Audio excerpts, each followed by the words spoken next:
noi siamo dietro le quinte di questo spettacolo, molto umore per nulla,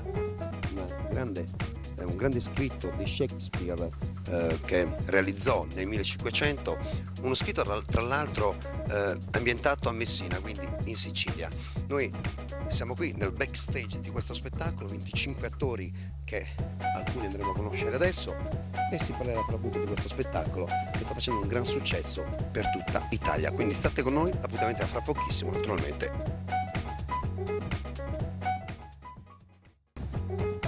Iniziamo a conoscere i primi attori di questo spettacolo. Pippo Pattavina, noi andiamo nel suo camerino, vediamo un po' se ci ospita.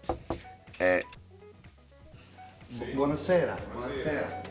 Ole Santi, come va? Tutto bene? Bene, benissimo, grazie. Fra pochi secondi iniziamo con lo spettacolo, anzi fra pochi minuti. Sì. Uno spettacolo molto bello, molto divertente, ambientato a Messina intorno alla fine del 1500. Lei è uno degli attori comunque principali di questo spettacolo. Sì. Qual è il suo compito in questo spettacolo? Il mio compito in questo spettacolo è quello di essere il governatore della città di Messina, Leonato.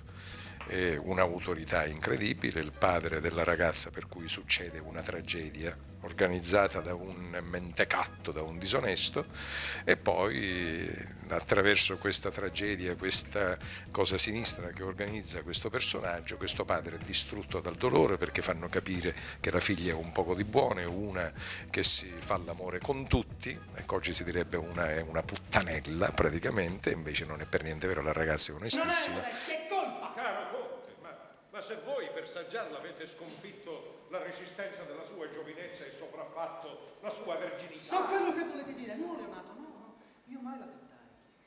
Con parole inopportune, ma da fratello a sorella le ho mostrato ritrosa schiettezza e amore lecito. Ma perché?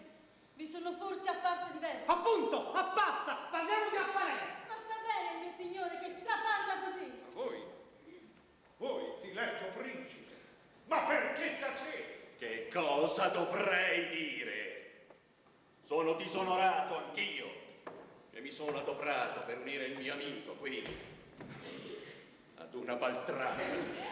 Per cui a questo padre gli crolla un mito, però poi attraverso le lungimiranze e l'organizzazione di un prete, perché i preti sono sempre cervelli molto fini, riescono a smascherare sta cosa e quindi si vendicano a loro volta. Quindi il mio personaggio è un personaggio molto importante, molto bello, però la commedia gioca chiaramente, cioè è proprio una commedia nell'essenza più vera della parola. Ieri sera abbiamo avuto un successo clamoroso.